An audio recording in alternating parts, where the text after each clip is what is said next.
جمال ليس الضحية الوحيدة من ارتدادات الزلزال. لم يستفق ويسترجع وعيه إلا وهو في المستشفى. توضيت عاود وليت البلاستيك.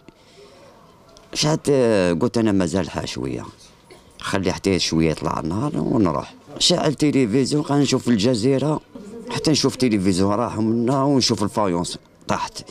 عييت نلاقي ما لقيت وحده ثانيه زاد ضربتني لهنا اللي صرعتني كاع هذه اللي هنايا، ما جبتش خبر كاع. بعد ولاد الحومه رفدوني داوني للسبيطار. حي ديار الشمس بأعالي العاصمة الذي استفادت بعض عائلاته من مقررات الترحيل إلى سكنات جديدة، عايشت الأخرى المتبقية زلزال الجمعة الأولى بعد عيد الفطر المبارك.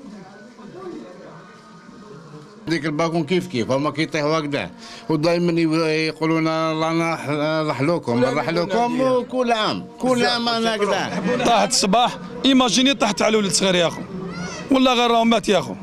ما حبوا يرحلونا، ما حبوا والو، حقرونا، ما حبوا يشوفوا فينا. ما حبوا يشوفوا فينا، ما حبوا يديروا لنا والو، ما حبوا يديروا لنا حتى حل يا اخو. رانا 4 سنين وحنا رانا منكوبين، ولا حتى يموت واحد ويرحلونا. انا كي يموت جاري ولا خويا ما نسحقش الرحله يا اخو.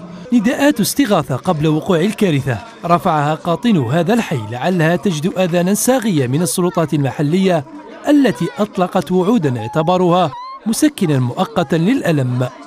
الزلزال البارح طاحت علينا، ما على بالناش كيفاش درنا، على بالك تخلعنا الدراري كيفاش خرجوا يجروا، هما يجروا والحجر يطيح عليهم. على بالك انا في حاله يرثى لها، واش رانا نستناو، واش راهم يستناو؟ وعدونا قالوا لنا نرحلوكم بزاف رانا قريب 5 سنين وحنا هكذا ضايعين.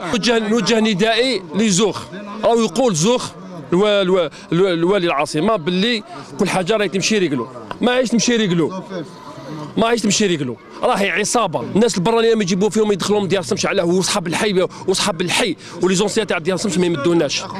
وما استفاد، اسمح لي، وما استفاد وكي تهضر معاهم يقول لك ما على بالنا بحتى واحد.